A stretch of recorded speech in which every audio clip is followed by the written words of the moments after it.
Good morning, everybody. Afternoon, evening, whenever you're watching. Welcome back to the Crypto Sherpa channel, where I cover the daily cryptocurrency news articles so you can stay informed on what's going on. And yes, for those who think this is like a robot speaking because all I'm doing is just reading you the news, it's like I'm reading you the news so you get all information from what all these other influencers are talking about, just mentioning, giving like the brief highlights of it. I'm giving you just the full-on articles. That way you know what they're talking about, so you don't have to go, they were mentioning this thing happened with Bitcoin the other day, like they're changing some laws or some clarity acts and everything, but I just don't know the details. That is why I covered the full articles, that way you can get those deets. But yeah, welcome back to the show. It is a beautiful, cloudy and rainy Friday here in Sarasota, Florida. Yes, usually it's a nice sunny day, clear skies, super duper hot, but today we're getting the rain today. It's still hot out there, but I love it when it rains. Just grab your coffee. You got to smooth it because it's hot, but grab a coffee and just listen to the raindrop. I love it. But yeah, let's go through the news. What's been going on? I got a couple altcoin news articles, what's happening in that space, because all week we've been covering just Bitcoin because of the Bitcoin conference. It was great. We were live there yesterday and the day before. We got those streams on our website, also on the BBTV channel, which is our club's official YouTube channel. So you can always watch the live stream there. We had tons of interviews. Bitcoin Ben, he interviewed like Crypto Lifer. He is a trader here in Sarasota, Florida. So we got him on the show. We got, I forgot his name, but from Badlands Media on Rumble showed up. Even Randy Hipper, Miss Team Crypto. So we had lots of great guest interviews. Our team was just amazing at the Crypto Club because we have our members there. We had some owner operators and just handling the crowd of people coming in. It feels like we were the only ones there that were actually having a club for education and just teaching the public. Sure, everyone else doing great. Like we saw mining like operations, like cooling, just like in the mining space, like but we were like the only ones there with actually a club and education center to like really teach the public about Bitcoin and cryptocurrency. So that was awesome. But what else happened though yesterday at the crypto conference? We had Ross Ulbricht speak up since he was released from prison. That's right. Ross Ulbricht was arrested like in 2013 for creating the Silk Road website. And yeah, they gave him like 2 life sentences plus 40 years. And then Trump came in, fulfilled promises, and pardoned him. He's out. He spoke about his experience and just called for this, like, it's more than ever that we need to stay true to our principles with Bitcoin, freedom, decentralization, and unity. So we still got to keep fighting. Like, we're in a great position right now, but we still got to keep fighting and hold true to that. But no, it's crazy though. 10 years it's been since he was in prison. He mentioned it. It was like a time capsule that he was coming out of. Because can you imagine, like, he's saying like he hasn't seen like AI before, he hasn't seen VR, hasn't even seen what was like the other one he said? It was the VR goggles. He didn't even experience like the transition of the iPhones coming out too. Like, he's like coming out of a time capsule. And I know that's a lot of people out there too, like where they just missed the technology boom, where like the phones came out, started browsing social media, chatting, we became more community. A lot of people skip that process is what I'm finding here as we get members coming in, because now Bitcoin, crypto's in a space I need to learn it, but they feel it's like I've missed the opportunity to learn. But it's not too late, you can still learn. But no, I got just like those vibes from him saying that. It's like, man, he is a lot like our members, but we still loved him. We fought for him, and he's here, and he's going to keep fighting too with us. So yeah, I got this article for you. We're going to talk about some other rules changes, got some altcoin news, but yeah, let's go through these articles and hear Ross Ulbricht's story first up. So Ross Ulbricht speaks at Bitcoin 2025, and you didn't forget me. Ulbricht called for a unity in the crypto community, saying it's now more important than ever to stay true to our principles. And here he is.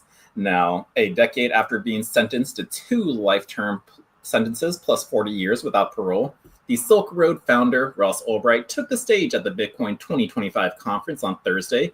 A free man, no longer behind bars, Ulbricht was overwhelmed by how much the world, Bitcoin, and technology had changed since he was imprisoned. He said, "Just a few months ago, I was trapped behind those prison walls and didn't know if I would ever get out," Ulbricht said. "But now I'm free, and it's all because of you." Choking up as he recalled the years behind bars, Ulbricht thanked the Bitcoin community for standing by him throughout his time in prison. He said that "you didn't abandon me, you didn't forget me, you wrote letters, you raised money for my defense," Ulbricht told the audience, "and then when I was silenced, you spoke up against the slander and the smears." Now, he described his pardon as a miracle and said it was disorienting to emerge into a world without drones, AI, and cryptocurrency apps. Like, it was crazy from the time he went in. But I effectively went into a time capsule in 2013, Albright said, comparing himself to Rip Van Winkle. Now, when he said, when I walked out of prison a few months ago, I'd never seen a drone, used AI, or tried VR. I hadn't even chatted with AI, he said. Now it's all hitting me at once, the freedom, the technology, and the fact that I have a future again. So it is hitting him pretty well. Because can you just imagine, like, if you guys were in a time capsule 10 years, miss out on all this technology boom, it's like it's a lot to come on. And so it's crazy to see him and hearing about his experience with this. So yeah, I'm glad that we got to hear him say, just talk about it and just talk about everything. But let's continue on. So agents with the U.S. Federal Bureau of Investigation arrested Albright on October 1st, 2013 for his involvement with creating and operating the Silk Road. This was the dark web marketplace facilitated anonymous sales of illegal drugs and services using Bitcoin. Now, Albright was charged with conspiracy, drug trafficking, and operating a criminal enterprise on May 29, 2015, and a U.S. District Judge, Catherine Forrest, sentenced Albright to 2 life terms plus 40 years without parole. Now, Albright's conviction sparked a global campaign to set him free, spearheaded by Albright's mother, Lynn Albright. The Free Ross movement included a Change.org petition that received over 600,000 signatures asking for clemency. Now, in the lead up to the 2024 presidential election, the candidate Donald Trump promised to free Albright in a bid to appeal to the Bitcoin community. And now, after 11 years in prison, on January 21st, 2025, President Trump signed the pardon that released Albright. Now, it took President Trump recognizing that an injustice had been done and that many of you demanded my freedom. I'm thankful we elected him. He's a man who does what he says. He said he'd free me, and he did. He's a man of integrity, and yes, Trump is.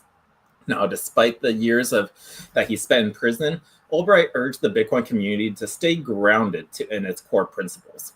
With so much speed and chaos, it's more important than ever to stay true to our principles. It's easy to lose sight when everything happens at once and countless things pull at your attention, he said. And principles should be simple and a few in today, and I'll mention 3. Freedom, decentralization, unity. Remember those.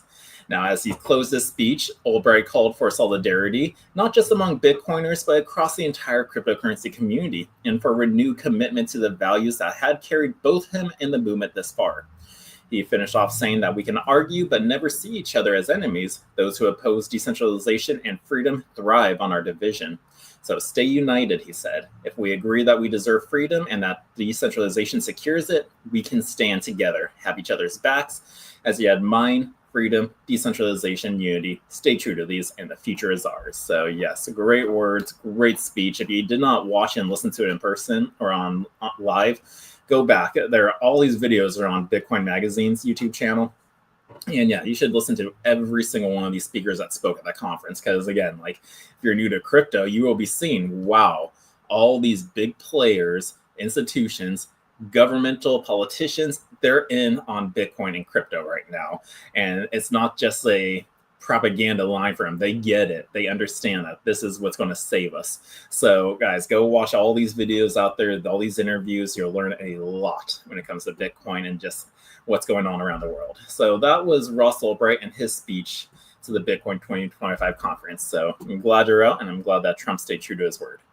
Now let's move on to our next article on where the Congress is rolling out a new crypto market structure bill. Now, what does this actually do? Well, a House bill formally introduced Thursday would end the SEC's oversight over the crypto industry. It will be debated by lawmakers in the coming weeks. So more adoption and more just changes in our regulation. Love it.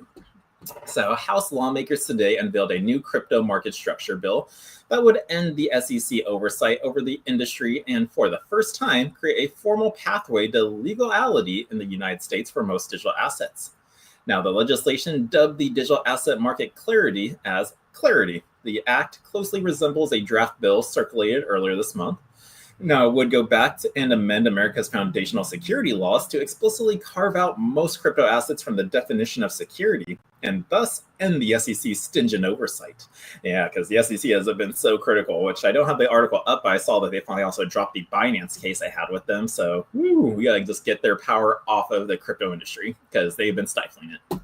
But most digital assets per the bill would instead be regulated by the CFTC, which generally takes a much more hands-off approach to regulating financial products. Now, the Clarity Act ensures that financial innovation and the development of digital assets occur here in the United States. Representative Brian Steele, the Republican of Wisconsin, chair of the House Financial Service Committee, said in a statement that our bill secures American dominance, democratizes digital assets, unleashes innovation, and protects consumers from fraud. Now, the Republican steered bill has bipartisan support, with 3 Democrats currently aboard as co-sponsors. We have the House Agricultural Committee ranking member Angie Craig, Representative Richie Torres, and Representative Don Davis. Now, per its latest language, any digital asset intrinsically linked to a blockchain system would be considered a digital commodity, so long as it's used. For instance, to transfer value between participants in the blockchain system, that definition covers the vast majority of popular cryptocurrencies, including Ethereum, Solana, Cardano, XRP, and Dogecoin. The language in the bill is broad enough that it could in fact cover virtually all crypto assets, including the so-called governance tokens like World Liberty Financial's WLFI, which is backed by President Donald Trump and his business partners. Now, the bill states that any digital asset that meets the definition of a security or security derivative should not be considered a digital commodity. It does not, however, clarify how regulators or courts should determine when an asset that otherwise meets the definition of the digital commodity should be categorized instead as a security. Now, generally, the America's security laws do not contain language exempting certain assets based on their technological composition. Experts have warned that adding such languages, such as the long-standing legislation, which has governed U.S. financial markets since the wake of the Great Depression, could trigger knock-on effects, with the potential to spill over into the traditional financial markets of Wall Street. Now, while most crypto tokens appear to meet the Clarities Act definition of digital commodity, the bill also introduces a more rigorous clarification of mature blockchain system. So for crypto asset issuers who choose to comply, to be clear, though there is no requirement for the assets already defined as digital commodities in this bill to also meet the bar of the mature blockchain system, so they've already been labeled as a commodity, it's fine. Now, and the additional scrutiny provides only marginal benefits. So to meet the definition of a mature blockchain system, a network issuing an asset must be, for instance, open source, automated, and unable to be controlled by a single person or entity, except in the name of maintenance and mitigating cybersecurity risks. Further, no single person or entity is permitted to beneficially own more than 20% of the asset, and whether incentives are aligned to encourage digital asset issuers to register as mature blockchain systems is unclear. However, once a digital asset issuer makes it through this arduous years-long process of getting certified as a mature blockchain system, then certain restrictions on the asset will be relaxed, including, for example, the ability for token founders and institutional holders to freely sell their assets. So that won't be a problem. But the process may not be worth it, given that most digital asset issuers that don't meet the definition of mature blockchain system will still be able to issue their tokens and have them trade freely on secondary markets. Now, that's honestly part of my concern with the overall thesis of the bill. Now, one crypto policy leader who read the bill's latest draft told Decrypt that maturity doesn't get you much. So the Clarity Act will next go before the House Financial Service Committee for a full markup, and that hearing is currently set for June 10th. So they're still going to talk about it, they're going to hear about it, and make changes if they need to. But no, it's good to have just more clarity in rules. That's what we needed, because the entire last 4 years have just been nothing but we want to do this, but you're not telling us what can we do, what we can't do. Because businesses in crypto, they wanted to abide by the rules. They wanted to play game, but the US, they just said, no, go elsewhere. We don't want it here. And it just stifled it. So now that these changes are coming, it's clear, there's clarity, like the act is saying, and it's just making it more easier to onboard crypto businesses to work in the United States. So hopefully this bill passes. I'll keep you informed on their discussions and what else changes with it. So that is our Clarity Act news. Now let's move on to Panama City is What they're doing, they're looking to transit the Panama Canal into like kind of like a Disney fast pass type of way. I'm using Disneyland as an example because everyone knows Disneyland. You pay for the fast pass. Oh, you get to go in the line faster. Well, Panama City Mayor wants this to happen with Bitcoin and just ships passing through the canal. So it's like, hey, if you pay us in Bitcoin, we'll get you in that line faster. So let's hear a little bit about this and when it might be coming down the road, because nothing's official yet for it, but they are discussing it. But Panama should allow ships wanting to transit the Panama Canal to skip the line if they pay in Bitcoin, says the Panama City Mayor Mizrachi. So the Panama City Mayor Mizrachi has floated the idea of allowing ships transiting the Panama Canal to pay in Bitcoin for faster passage. Mizrachi proposed during a panel discussed at the Bitcoin 2025 conference in Las Vegas on May 29th that the cargo ships could cut the line on waiting for the passage through the key shipping channel by paying in Bitcoin. He said that we have a canal. What if you get a perk for paying in Bitcoin? Get your ship to the go quicker if you pay in Bitcoin. Mizrachi suggested while speaking with two El Salvador Bitcoin policy leaders, Max Kaiser and Stacy Herbert. The director of Bitcoin Beach in El Salvador, Mike Peter, son and moderator of the panel. So that was a great panel right there with that team. Now, the Panama Canal is a man-made waterway linking the Caribbean and the Pacific Oceans, allowing cargo ships to save weeks of travel time instead of having to sail around South America. Now, it plays a key role in global trade, with around 5% of the global maritime commerce passing through it each year. Now, ships pay to transit through the canal, with Panama earning around $5 billion in revenue from the canal in its last full fiscal year from October 23rd to September 2024. Now, according to the Panama Canal website, nearly 10,000 ships transited through the canal during that time frame, transporting 423 million tons worth of goods. Now, the Panama Canal became a controversial topic in December as Trump announced plans for the U.S. to reclaim control of the canal, citing concerns over rising Chinese influence and claiming that unfair tolls are imposed on the U.S. Now, Panama City has been on the front foot with Bitcoin's adoption lately, having recently approved a measure permitting the use of the crypto for the public payments, including taxes, fines, and municipal fees. Bitcoin payments for the Panama Canal are one of several ideas that Mizrachi has pitched in recent weeks as he explores how the country can follow El Salvador's lead in adopting Bitcoin. He also touted the idea of establishing a Bitcoin reserve for Panama City, home to more than half of Panama's global domestic products, pointing out in the panel discussion that he would need legislation's approval to adopt such measures. Now, this is just a clear example of like why he's doing it, because they want to acquire as much Bitcoin as they can. And if you just can't buy it straight up anymore, because again, it's going to get harder and harder with all these companies acquiring it, countries acquiring it. It's going to get harder just to get it. But so what's the other way you can acquire Bitcoin? Offer it to accept it as a payment option when you're selling goods or services to somebody. That way you're bringing in Bitcoin that's not on the marketplace. It's usually in someone's wallet out there. So it's a great and smart idea for them to do it. And we are going to see more companies and businesses do it with like little twists like this.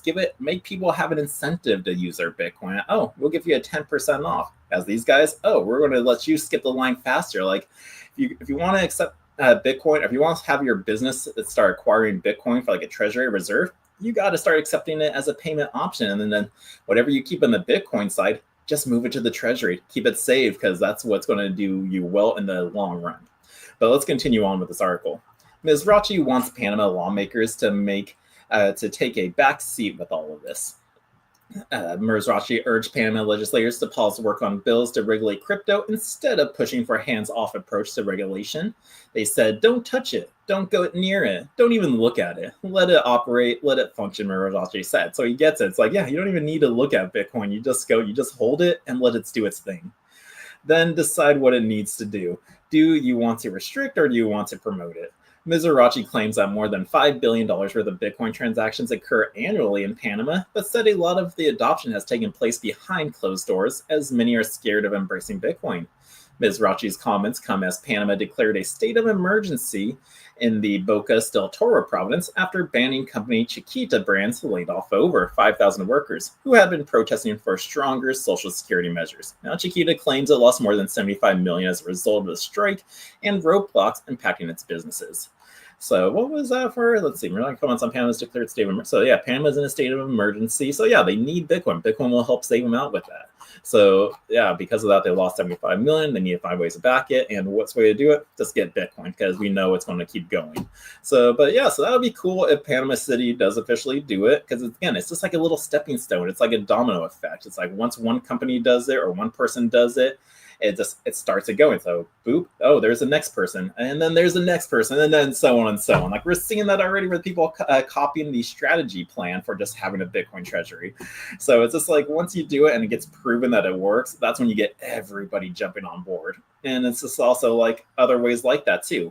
Let's see, which one was article yesterday? It was Pakistan is introducing their treasury reserve, Bitcoin treasury reserve as well, and it's thanks to the United States. It's because they started it first. So again, it's the domino effect. Once one person does it and they see, oh wow, this is gaining attention, then everybody else is FOMO in trying to get on. So best thing to do to beat the FOMO, just start doing it now, so that way you'll be in a better position than those who start later. So that is our news on there. Should I go through one more article before we play an ad? Yeah, let's do one more article and then we'll play a quick commercial break. But let me just say a quick what up to Brian Patterson. What's up, brother? Thank you for tuning into the live show. Let's keep learning about Bitcoin and keep stacking it. But yeah, let's go through our next article though, where it's not about Bitcoin, but it's about a gold-backed stablecoin and aims to become legal tender in Kyrgyzstan. And there was an interview with the USDKG about it. So William Campbell from the USDKG discusses the project's unique stablecoin model and how the Kyrgyz government backs the stablecoin. So Kyrgyzstan is a rising star in the cryptocurrency space. The Central Asian country clarified regulation about the industry and introduced tax rebates for companies operating in the space, and even created a national Web3 strategy. Now, as one of the key initiatives in Kyrgyzstan, Digital Vision USDKG embodies the strategy, a stablecoin project that the government is directly involved in. Now, in the interview, William Campbell, advisory lead at USDKG, joins Cointelegraph to shed light on what sets USDKG apart and Kyrgyzstan's evolving Web3 landscape. So William Campbell said that it's different from many of the global stablecoins out there, because when most people hear gold back, they often assume it follows the price of gold. But in fact, we want something that could be used in daily life and daily money transfers, but has the stability of gold. So we're pegged to the US dollar. It goes up, we go up, 1-to-1. But we're backed by real gold reserves that sit in the vault that people can trust and that are audited. So it makes a slight difference, because very few projects in the world, at least big ones that I know of, do that. And then having the trust of the government level entity saying, we endorse this project and we back it, is the next level of trust. Now, it's cool that we're having a gold-backed stablecoin over there. They're going for that. I'm still wondering when we'll actually get an official Bitcoin-backed stablecoin out there that's pegged to the dollar. Because again, if they print more money, it'll be fluctuating and everything. I think Terra Luna was like kind of starting that, but then they had their whole situation happened back then. But no, it's like we're seeing like gold-backed Bitcoins. Like there's the dollar-backed ones with sort of assassins, but I want to see a all Bitcoin-backed stablecoin. So maybe that will come in the coming months. We just got to wait to find out. But let's continue on with this interview. So Cointelegraph said, why did you decide to peg your stablecoin to the value of the dollar instead of gold? Williams said that I feel like when you get gold, it's true. It's a stable value, but it is something that you speculate about. I'm not going to trade gold in my day-to-day life. I'm not going to go and buy coffee with gold, even if it's digital, because the price goes up and down. So if you want something for global commerce, it has to be stable. And the USD is the largest currency on Earth right now. I'm adding the right now because that's where I know it's going. And that's why so many of these projects created dollar stablecoins. So we wanted something for international commerce. We wanted something for remittances and for daily life use. And here was the tweet from Cointelegraph saying the USDKG, a gold-backed stablecoin pegged to the US dollar, may become legal tender in Kyrgyzstan within 3 months as the Big Four audits begin. So yeah, this coin can be coming out fast. Now, Cointelegraph also asked, how do you plan to compete with other stablecoins? Williams said that the first off the bat is the trust and backing, and people will be able to know that we have the reserves that we talk about. Look at all the issues USDT is having in Europe and potentially in other countries. They have audits, but we still don't know how often those audits are. We don't know how real they are, and so that's already the first level of competition. And actually, Yeah, I guess they do need more audits, but we actually did get some information on Tether's holdings from the conference the other day. It was like just in Tether announces it owns over 100,000 Bitcoin and more than 50 tons of gold. So that is crazy. So now I don't think we ever knew how much Bitcoin they actually held at the time. So they're actually kind of up there with the big guys like Strategy. I think they may even be past Metaplanet, who was copying Strategy. So that is crazy. And like, what else do they have? $100 billion in treasury bills. That's right. They're holding some treasury bills. They made $13 billion in profit. So how accurate are these audits? We do need to see. But no, so that is like one thing that these UDK or USDKG is like trying to do is like they want to be more transparent. So that's why they'll have those monthly audits. Now, Cointelegraph asked William also, what role does the Kyrgyz government play in USDKG? Well, Kyrgyzstan is going through a modernization process. They want the world to know that they're digitizing their economy and they want to become the next El Salvador. But they want to do it bigger and better. So the role of the government here is very important because we're not a central bank digital currency. And people need to know that because there is a separation of the government is here to back us, and they're even here to provide gold reserves if it's needed. But the operation and management are all run by a private entity, USDKG, in Kyrgyzstan. So there is a limited role, but it is a strong one in a sense that it could give us trust and the confidence of the people around us. Cointelegraph also asked, what do you believe is the government of Kyrgyzstan's motivation for getting involved in this project? And Williams said it's a part of their larger Web3 strategy. So they know that if they back USDKG to become a prominent worldwide project, it will help their mission more to transform Kyrgyzstan into a Web3 paradise. People will notice USDKG, they will notice Kyrgyzstan, and will say, well, how about we check up their laws? Is it friendly there for businesses, for taxes? And they'll want to move there, right? That's a crypto haven. And so it's completely in their interest to back our project and to be so involved. And I believe they talked about this as well at the Token 2049 in Dubai. The advisor, William Campbell, highlighted how Kyrgyz Republic has expanded its strategy to attract blockchain and digital asset companies through tax incentives, lower crypto tax rates, and a strategic backing. Now, Cointelegraph also asked that how can holders of your stablecoin confirm that it's fully backed? He said, so we're in the process of launching in the next quarter, and then gold is going to be audited by one of the big four who that we don't know which one yet, KPMG, Ernst & Young, something like that. And that will serve as our sort of certificate of honesty. Having a big company that's well known and well respected to go there and say, you know what? We counted it, it's there, it's real. So they're going to go with one of the big guys. But beyond that, we want to do that every 6 months, and we want to make sure that we're consistently auditing ourselves, and we're going to post that online on the blockchain, and it's going to be online for everybody to see. And then continuing on, Cointelegraph continue asking, like, why should crypto investors see Kyrgyzstan as an emerging global hub for digital assets? He said that 3 years ago, Kyrgyzstan already started with their top-down changing of legislation, even financial infrastructure. They started changing the law, saying crypto is legal here, crypto businesses are legal, you can sign up as a service provider, and we'll register you. They already had 140 registered crypto businesses, and then they kept going. They said, okay, we'll give you tax rebates. We're going to lower tax rates for crypto companies. So you put all those things together, and it becomes more attractive. That's why people should pay attention. That's why they should think about what is the best place for me when it comes to crypto. And because this is a country in Central Asia, which you wouldn't associate with crypto, they want to come on the scene so hard that they're making it happen. And inviting people, lowering the tax and chain legislation, it entices people to come. That's just a guarantee.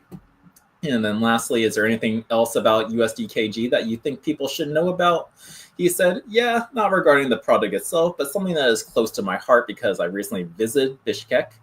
Kyrgyzstan is a lovely and beautiful country, and I think that this comes with the token because this is a national pride we're talking about. It's not just a group of people who want to make money. It's a national pride. It's people wanting to invite the world to their country to see what they have to offer, and I've never seen things perform so well as when you have a pride behind it. National pride to me is something so important, and that they have such a beautiful culture. So what I would tell everybody is to take a good look at USDKG, take a look at Kyrgyzstan, and visit Bishkek. They have great tourism there, and see where it goes, and follow us around. So that was a great interview with William from USDKG and Cointelegraph. I'm glad they actually did it this way, where we got to see the entire conversation. We can always go and watch it on YouTube and everything, but I like reading it out to you, and it just feels good. So yeah, gold-backed stable coins, that's a nice idea for where they're going on it. We'll see how it plays out. But again, they want to bring people to their country. That's what we're seeing everywhere too. And we had the New York mayor, or not the New York mayor of New York City. What was his name again?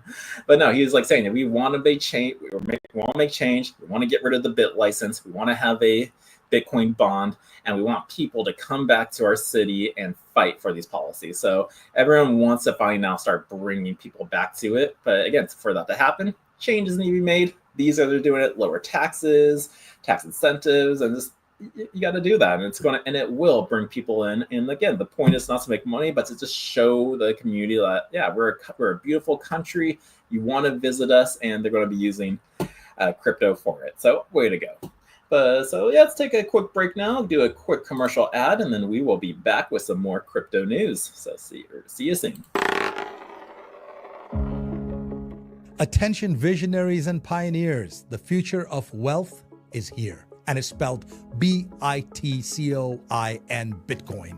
Introducing the exclusive Loans for Bitcoin program at the Bitcoin Ben Crypto Club, where your good credit unlocks 0% interest loans for up to 2 years, or term loans up to $250,000 spread over 7 to 12 years. Why wait?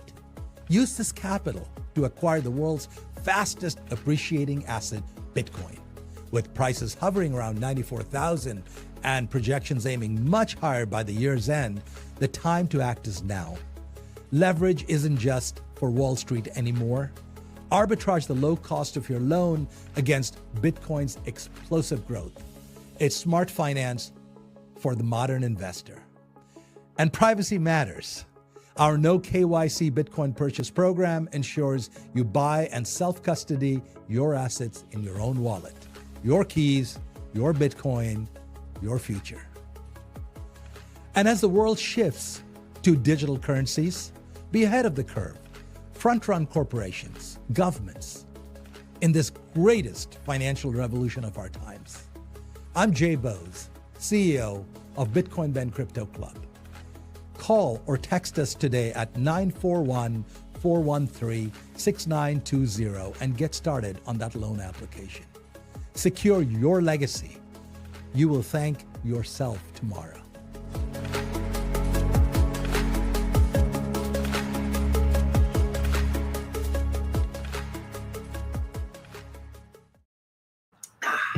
We are back. Welcome back to the show, guys, where we are covering all the daily crypto news. There's always so much news going on that I don't have time to go over all of it. I'm just trying to bring up the most important ones, the most entertaining ones, because sometimes some of the news articles can be pretty boring and too technical, so I try to avoid those to keep your attention going. But let's move on to our next article, which is a football team in Paris. It scores a Bitcoin treasury strategy. That's right. This is the Paris Saint-Germain setting up that treasury. So Paris Saint-Germain acquired, where's my mouse? There it is. Acquired a Bitcoin, has been acquiring Bitcoin since last year, and now they just announced the Bitcoin strategy. So European football club in Paris, Saint-Germain, has become the latest to add Bitcoin to its balance sheet. The move marks it the first sports entity to reveal a Bitcoin treasury strategy. So are they the first ones? People always bought Bitcoin, or they adopted some crypto technology. But no, this actually it might be the first one with a treasury strategy. Nice. But it was announced at the Bitcoin Conference 2025 in Vegas. The global club with over 550 million fans worldwide is about what's next, said Par Higelson, head of the PSG Labs. Just like Bitcoin, Helgeson called the adoption a new generation trend and said that PSG started acquiring Bitcoin last year. Now, the club's spokesperson emphasized that 80% of PSG's fan base is below the age of 34, so they can get it and really adopt it fast. Last year, we put Bitcoin on our books, so we took our fiat reserve and allocated Bitcoin. We still have that on our books too. And here is a tweet from Bitcoin Magazine when Germain said that. How long is this? Yeah, 2 minutes. Too long. We ain't playing it, but there he is on stage announcing that they are doing the treasury and how they have been acquiring Bitcoin since last year. Now, the team is facing off in the Champions League soccer finals next week in Munich, and PSG is currently the champion of the French Domestic League 1. Now, football remains the most popular sport for crypto right now. A recent study by SportQuake said that the football team made up 43% of all crypto and digital asset sponsorships for the 2024-2025 season. Now, this has resulted in a 64% year-over-year increase in the total amount of sponsorships out there. Now, all the growth is from football, soccer, and non-US spends as brands invest in global sponsorships, international markets, and while they wait to see President Trump's US crypto policies, said Matt House, CEO of SportQuake. Further, 44% of the crypto football sponsorships happen within Europe's top 5 leagues, including France's Ligue 1. Now, PSG's decision to venture into crypto's accumulation follows a growing trend among corporations to include Bitcoin in their balance sheets. Like I'm saying, like I cover all these news articles, like everybody's just following along because there's so much attention for people adding Bitcoin to the balance sheets now. So it's not game over, but the race is on. It's game over for fiat, but for Bitcoin, the race is on. There's only 21 million. Just like you don't focus on the dollar amount you have, just focus on the Bitcoin amount. Because the dollar value are always changing the fluctuations, but that Bitcoin amount, there's only 21 million. So you want to see that number increase. But corporate adoption of Bitcoin and crypto is accelerating. Bitcoin has become a treasury preference for more companies and brands following President Donald Trump's strategic Bitcoin reserve order, which helped clear the path. Dom Hartz, co-founder of Bob, which is built on Bitcoin, told Crypto News that ETFs have a lot to do with the adoption. The most interesting change we've seen over the last 2 years is the mood shift between Bitcoin once being a speculative bet and now being a strategic play for corporations, he said, via an email. He said, from a corporate point of view, there is massive appeal. They would have passive yield on their assets, and it offers them diversity from traditional investments. So he gets it. It's like there's just so much attention, people cannot deny it anymore. So again, hopefully, throughout this week, I've been saying it all week. Hopefully you get it. Like everybody is on board now. So I think it's time for you too. And if you need help, join any one of our crypto clubs. We can help you. We got here in Sarasota. I'm the tech expert here that will help you out. Just schedule an appointment. We got Steve Blanco at our Nashville club. He's the tech expert there. I believe we got Maddie in Massachusetts. We even got Ken Bozak, because I think we just had our soft opening in our Las Vegas club. Yeah, Ken Bozak, give him a watch. And then we're still opening up even more clubs out there. We have our Dallas club opening up in June. There's a lot more crypto experts there too. We got Jim Flanagan. We got Michael Phelps. So everyone knows what's going on. We can help you get into the space. We'll show you how to do it safely and at the best price too, because you don't want to go to a crypto ATM to start buying your Bitcoin, because those guys will take 30%. So we will show you how to do it the right and safe way. But again, everyone's getting on board. You should too. Now let's move on to just our last little tidbits of news. I got some Theta news. There was an AMA the other day, and let's just do a brief overview of it. I still need to watch it. I did not, but a lot of stuff was discussed on there.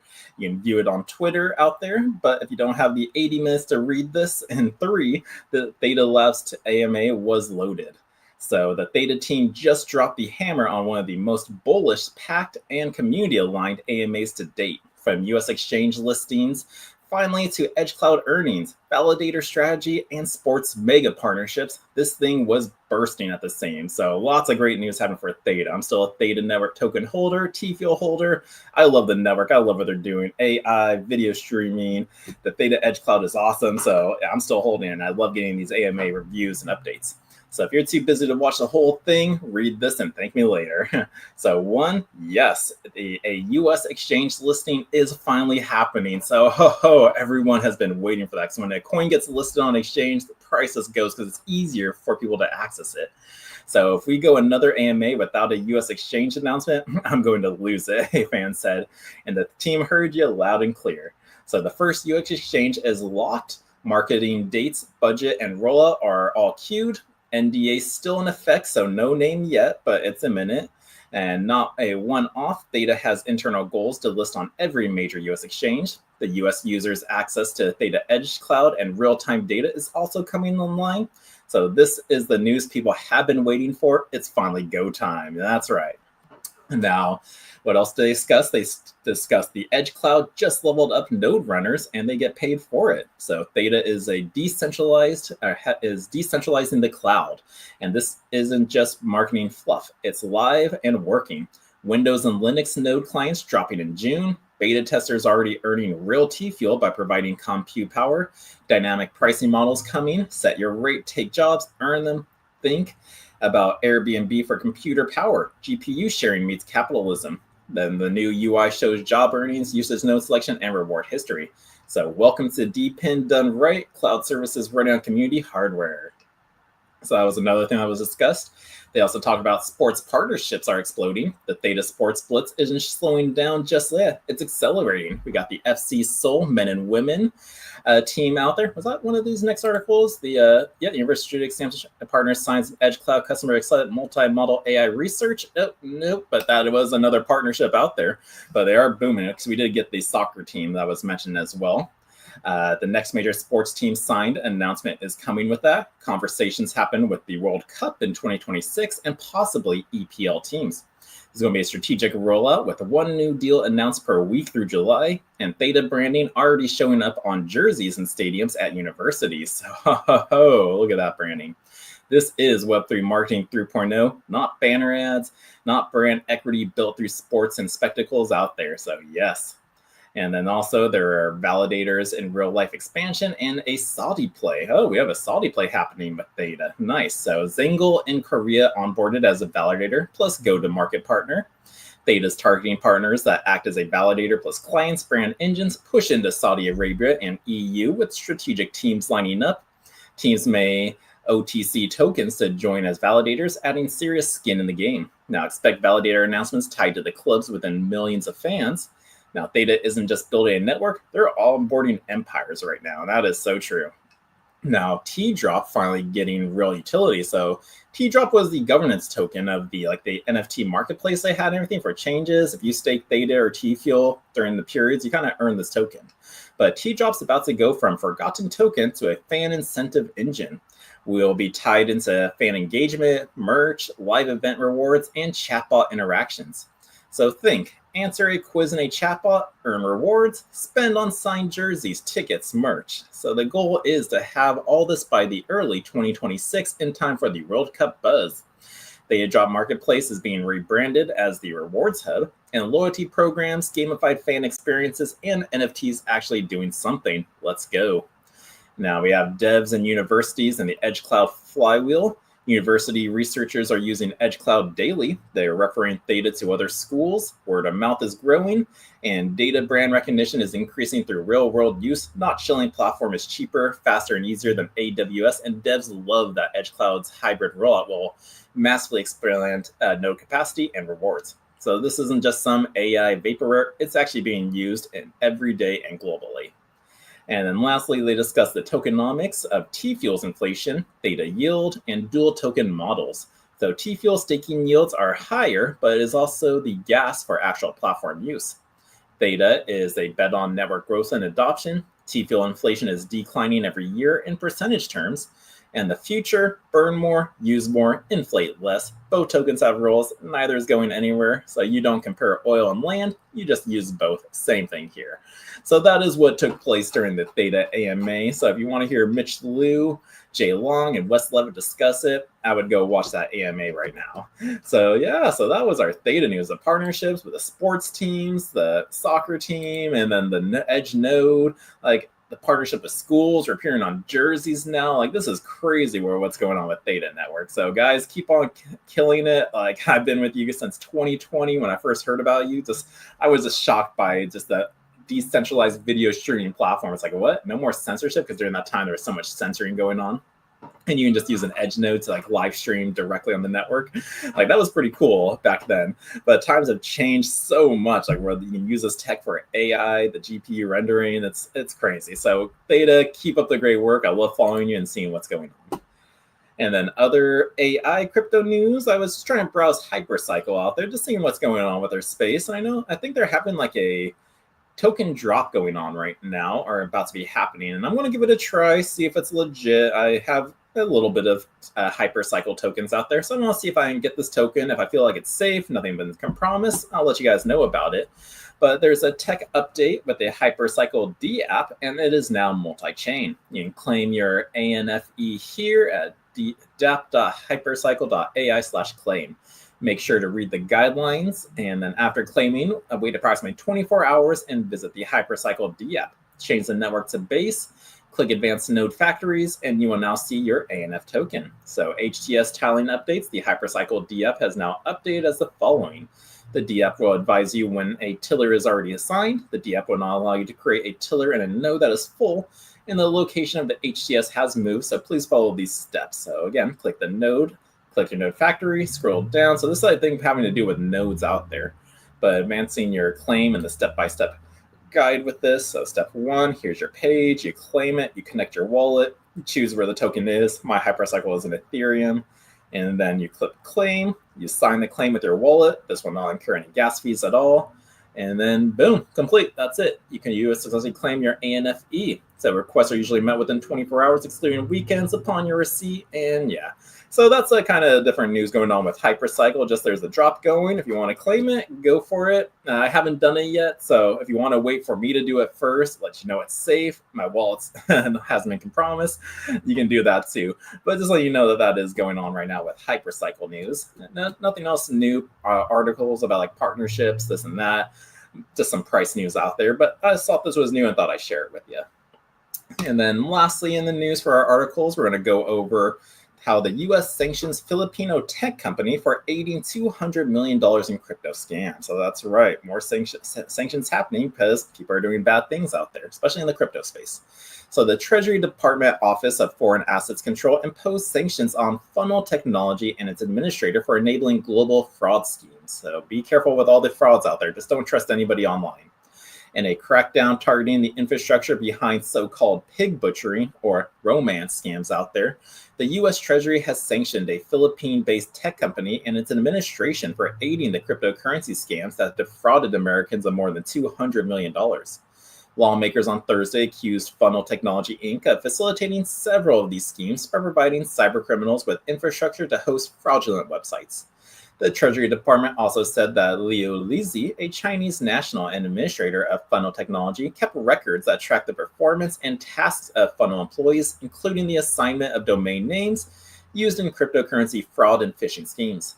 Now, today's actions underscores our focus on disrupting the criminal enterprise like Funnel that enabled these cyber scams and deprive Americans of their hard-earned savings. Deputy Secretary of the Treasury, Michael Falklander, said in a statement that the scams did not stop at defrauding consumers. Cybercriminals allegedly also used Funnel's technology to target legitimate websites by injecting malicious code into them that redirected unsuspecting users to fraudulent websites out there. The company reportedly bought the IP addresses from global cloud providers and resold them to scammers who would then start investment fraud, phishing, and online gambling websites. Now, the funnel is linked to a majority of virtual currency investment scams. The website reported to the FBI. The Treasury Department said U.S.-based victims. Baxter, hey, stop it. Funnel is linked to a majority of virtual currency investment scams. Websites reported to the Treasury Department said that the U.S.-based victims of these scams websites have reported over $200 million in losses, with average losses over $150,000 per individual. Now, Treasury officials said that the amount of losses is likely higher, but noted that many victims of scams do not report the crime. Now, pig butchering scams, named for the practice of fattening a pig up before the slaughter, typically becomes on social media or dating apps where scammers build a trust with the target over time before striking. So yeah, if you're talking to a nice, hot, pretty lady on Tinder or WhatsApp or whatever, it might be an actual Indian guy in like a big compound with a bunch of other people just scamming people. So be very cautious about it because, again, they're trying to build your trust. You're building a connection with them, and then they'll lead you on to, I can help you make all this money. Look at what I'm doing. And then they try to walk you through how to do it all. And in the end, they just steal your money. So be careful with these scammers out there. But the scammers coax their victims into either sending digital assets to a scammer's account or connecting their crypto wallets to fake crypto platforms where the scammers drain their funds. The sanctions freeze all U.S.-based assets belonging to Funnel Technology Inc. and Leo Lizzi. They also prohibited individuals and businesses based in the U.S. from doing any business with entities that Funnel or Lizzi owns 50% or more stake. Now, the Treasury Department and a OFAC did not immediately respond to Decrypt's request for comment. It's the latest in a series of actions by the Treasury's Office of Foreign Assets controlling targets in the infrastructure for financial crimes. Now, in October, OFAC sanctioned the Russia-based cybercrime syndicate Evil Corp, accusing the organization of orchestrating financial thefts and ransomware attacks. In March, OFAC sanctioned Behrooz Persad, who operated the dark web platform Nemesis. Now, according to the OFAC, Persad took a cut of each transaction on the platform, which was used to facilitate the sale of millions of dollars worth of narcotics. And in April, the Treasury Department sanctioned Tron wallets, which were linked to an Iran-backed Houthi rebel. So they are fighting cybercrimes out there, freezing any U.S. asset they can. So if they get caught, they will do it, but people still fall for them, and sometimes they don't get their assets recovered with it. So just be careful out there with just scammers, anybody online messaging you.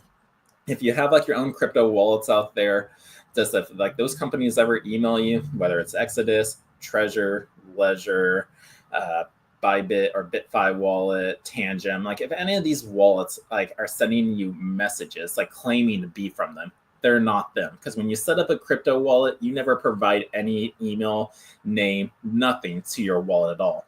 So if you're seeing these companies come in like that, then they're a scammer. You never provided them with that information. So just be on high alert. And again, a lot of this scam was romance scams out there, pig butchering. So be careful with who you're talking with online, because again, there's so many scammers out there that will try to build your trust. And then next thing you know, you lost all your hard-earned money. And we do not like seeing that happen. So be careful out there. Be safe. That's all the news I have for you. Everybody have a great weekend. I will be back on Monday with more crypto news. So take care, stay safe, keep stacking those sats, and I'll see you on Monday. In a world where your data is constantly under attack, one company stands for your digital freedom. Introducing Calyx Solutions, your gateway to ultimate online privacy and secure cryptocurrency trading. Meet the Liberty Laptop. With its modified OS and advanced tracking prevention, it's your shield against surveillance. Access restricted areas, use recommended security software, and browse with confidence. Your digital footprint? Virtually non-existent. For the crypto pros, we present the Crypto Laptop. Pre-configured on premium hardware for secure trading. Optimized for your favorite wallets and exchanges, it's the fortress your digital assets deserve. Both laptops come with expert individual training and support. You're never alone in your journey to digital empowerment. At Calyx Solutions, we put you in control. No more worrying about data breaches or compromised transactions. Ready to join the revolution? Visit calyxsolutions.io and choose your perfect laptop today. Plus, become an affiliate and earn while sharing the power of digital freedom.